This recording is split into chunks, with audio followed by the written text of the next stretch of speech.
भाला है, मार मुकदमा बेवजह ऐसे मुकदमा फंस जाएगा कि महाराज चलो धरी की धरी संपत्ति सब लग गई और दौड़ते दौड़ते पीसी करते करते परेशान। तो ऐसा समय काहे आए, परोपकार न कर लो, अच्छे कर्म न कर लो, अच्छे धर्म न कर लो। बोलो जय श्री कृष्ण। पहला प्रश्न किया कौन सा, हम पूछ लेंगे आपसे 6 प्रश्न हैं और ये सब हमारे आपके प्रश्न हैं। पहला प्रश्न किया मनुष्य का धर्म क्या है, तो बताया परोपकार। और दूसरा मनुष्य के कल्याण का साधन क्या है, तो बताया इस कलिकाल में सिर्फ और सिर्फ यदि मनुष्य का कल्याण कोई कर सकता है तो वह भगवान का नाम। नाम संकीर्तनम यस्य सर्व पाप प्रणाशनम, हरे नामय हरे नामय केवलम, कलौ नास्तयो नास्तयो नास्तयो गतिरन्यथा, नहीं कल कर्म न भगत विवेक, राम नाम अवलंबन एक। सिर्फ और सिर्फ भगवान का नाम। अगर इस कलयुग में चाहते हो कि भवसागर से हम पार हो तो भगवान का नाम पकड़ लो, जो नाम आपको प्रिय हो।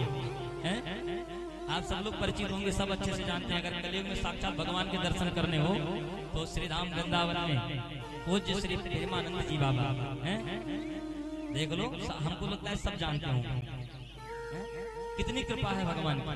कभी सामने से जाओ, मौका मिले तो सामने से बैठो, उनसे उनको देखो, चेहरे की तरफ देख नहीं पाओगे, नजर नहीं मिला पाओगे, इतना तेज हैं। एक किडनी खराब होती है तो दिक्कत हो जाती है, दोनों किडनियां खराब हैं। काहे के बल पे चल रहे हैं, श्री किशोरी जी की कृपा है। जिनको भगवान पर भरोसा है फिर उनका कभी काम रुकता नहीं है। जो अपने में आकर रखते हैं कि हमसे बड़ा कोई नहीं है, हमने तो देखा है लोग इतने अपने धन के मद में इतना मदान्ध हो जाते हैं कि वो किसी का सम्मान करना नहीं जानते हैं। हम देखे हैं। आपको लगता है कि बड़ी बड़ी महंगी गाड़ियों में बड़ी बड़ी कोठी वाले ये हमसे मजम हैं, हमसे ज्यादा सुखी हैं, आप नहीं जानते। कहीं कहीं कथा होती है ना, तो जो जिनके साथ बॉडीगार्ड लगे रहते हैं, 6-7 गाड़ियां 12 गाड़ियां चलती हैं उनके साथ, अरबों खरबों की प्रॉपर्टी है। कथा के बाद एकांत में आते हैं, बैठते हैं, कहते हैं महाराज जी सब कुछ है पर मन को शांति नहीं है, मन बड़ा दुखी रहता है, सुकून नहीं। क्या करोगे ऐसा, धन बताओ भाई। पैसे से आप क्या कर सकते हो, पैसे से आप भोग वस्तुएं खरीद लोगे हैं? आप पैसे से बढ़िया बेडरूम बना लोगे, पैसे से बढ़िया अच्छी बेडरूम बनाकर कंप्लीट कर लोगे हैं, उसके अंदर जाओगे, एसी ओसी सब लगी रहेगी, पर नींद कहां से लाओगे, खरीद पाओगे नींद को हैं? पैसे से आप भोजन की बढ़िया व्यवस्था कर सकते हो, महंगे से महंगा थाला ऑर्डर कर दोगे, पर भूख कहां से लाओगे, क्या करोगे? देखो कुछ चीजें भगवान के हाथ में हैं, इसलिए मानो और जानो। अगर नहीं मानते हो तो आज नहीं तो कल सोचोगे। श्री जगन्नाथ स्वामी के पंच सखा भाई, जिनमें एक थे श्री अच्युतानंद दास जी। उन्होंने अपनी भविष्य मालिका पुस्तक में जो लिखा है ना, जो पढ़े होंगे भविष्य मालिका पुस्तक, देखिएगा बाबूजी मंगा पढ़िएगा उसमें उन्होंने साफ साफ दर्शा दिया है, सब पूरी चीजें होने वाली घटनाएं सब उन्होंने लिख दिया है। 2025 से लेकर के और 32 तक का जो समय है ये बड़ा भीषण है, बड़ा भयानक है। 25 में उन्होंने लिखा था कि जल प्रलय होगा, वो देखने को मिला है। पंजाब की स्थिति देखो क्या भाई, गांव की गांव बह गए, नगर के नगर बह गए, न जाने कितने जीव बेचारे मर गए हैं। वैष्णो देवी में देख लो कैसा हादसा हो गया है, श्रीखंड कैलाशनाथ में देख लो यात्रा कैसा क्या हुआ। कोरोना की जो बीमारी आई थी ना, इसको उस भविष्य मालिका पुस्तक में स्वामी अच्युतानंद दास जी ने पहले ही भविष्यवाणी कर दी थी कि ऐसी महामारी आएगी। और ऐसी तो 64 बीमारियों का जिक्र किया गया उस भविष्य मालिका में, जिनमें वो एक थी और सबसे छोटी थी, अभी 63 बाकी है। वो इतनी भयानक होगी अगर यदि उनकी पुस्तक की माने, उनकी पुस्तक की यदि हम माने, हम कोई भविष्य वक्ता नहीं है, पर संतों की यदि माने तो ये संसार की जो आबादी है ये घट करके आधी हो जाएगी, इतने लोग मारे जाएंगे। इसीलिए समझ जाओ अभी समय है। और कुछ लोग कहते हैं महाराज ऐसे कैसे हो जाएगा, हैं? इतने लोग कैसे मर जाएंगे? तो सुनो प्रमाण के लिए, कोरोना आया देखा ना आप लोगों ने, हैं? घर में बहुत पैसा था पर आग देने वाला कोई नहीं था। नोटों की गड्डियां घर में ठसी की ठसी पड़ी रही, उसमें कोई हाथ लगाने वाला नहीं था। घर में एक भी नहीं बचा कि कोई किसी को कंधा दे दे।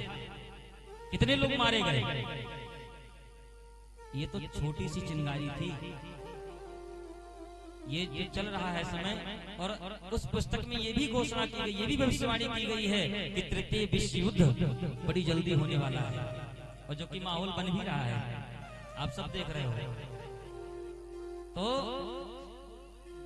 बचेंगे वही जो भगवान के आश्रित हैं, जो वैष्णव जन हैं, जो भक्त जन हैं, जो भगवान का जिनको सहारा है, वही बचेंगे। इसलिए अभी मौका है, भगवान का नाम पकड़ लो, पार लग जाओ।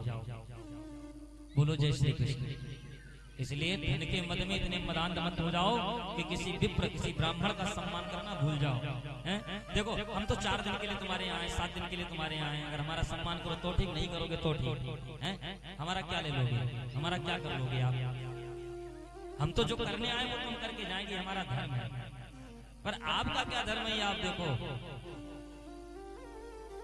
ये मौका बार बार नहीं मिलेगा जीवन में। जरूर गोविंद की कृपा है।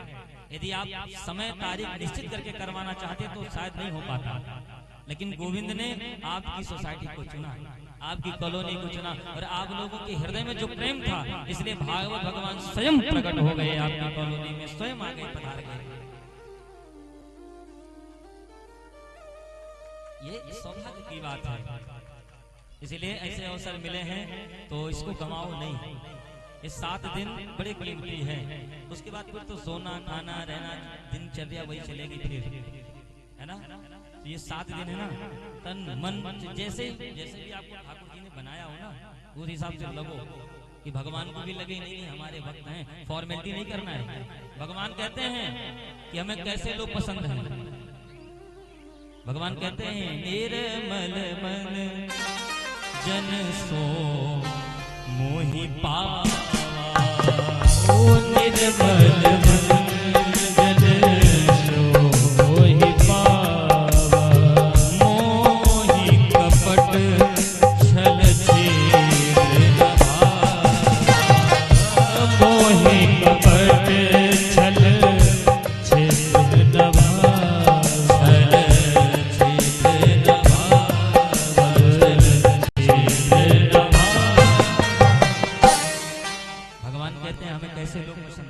कैसे लोग अच्छे लगते हैं। निर्मल मन जन सो मोहि पावा। आप यदि घमंड से लेकर के आओगे ना कोई चीज, तो ठाकुर जी को स्वीकार नहीं है, ले जाओ। भगवान जब एक बार पांडवों की नगरी पधारे, शांति दूत बन करके दुर्योधन के पास गए समझाने के लिए कि देखो समझ जाओ, 5 गांव की बात है, तो पांडवों को 5 गांव दे दो बस।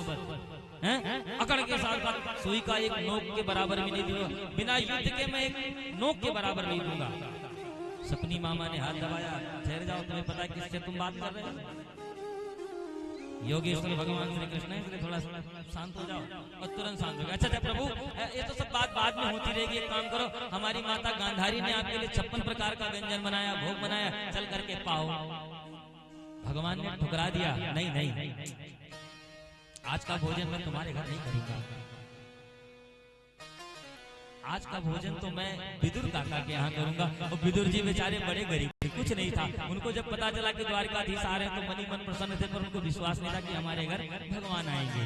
पर जब भगवान द्वारकाधीश के मुख से निकला कि आज का भोजन मैं और कहीं नहीं विदुर काका के घर करूंगा, तो विदुर जी बावरे रह गए, प्रसन्न हो गए, और खुशी से नाचते हुए दौड़ते हुए पहुंचे। विदुरानी बाहर आओ, और पूरी बात सुना डाली, जल्दी से व्यवस्था करो, हमारे घर में द्वारकाधीश आ रहे। विदुरानी भी बावरी है, हमारे घर में भगवान द्वारकाधीश। विदुर जी ने कहा ऐसा करो, तुम जल्दी से अपना तैयारी बनाओ, हम अब मार्केट से सामान लेकर के आ रहे हैं। ठाकुर जी आएंगे तब तक पमाना सेवा करना उनकी। हाँ स्वामी जाओ। अब विदुर जी चले गए बाहर, विदुरानी घर पे स्नान कर रही थी। ठाकुर जी पहुंच गए, दरवाजा खटखटाया, काका कोई है? अब विदुरानी बाहर अंदर से दौड़ती हुई आई, दरवाजा खोला, भगवान को देखा तो देखती ही रह गई, भूल गई, खुद खो गई। भगवान ने कहा काकी अंदर भी बुलाओगी कि बाहर ही छोड़ दोगी? अच्छा प्रभु आइए, अंदर आइए। अंदर लेकर के गई, सुंदर आसन लगाया, और बढ़िया और तो कुछ घर में था नहीं, केला था। और केला लेकर के आई बगल में रख लिया। केला के छिलका को छीलती हैं, गूदा बाहर फेंकती हैं और छिलका भगवान को पवा रही हैं। प्रेम से ठाकुर जी पाते जा रहे हैं। विदुर काका अचानक आगमन हो गया। अरे विदुरानी बावरी है, क्या कर रही हो तुम? ये केला के छिलके खिला रही हो ठाकुर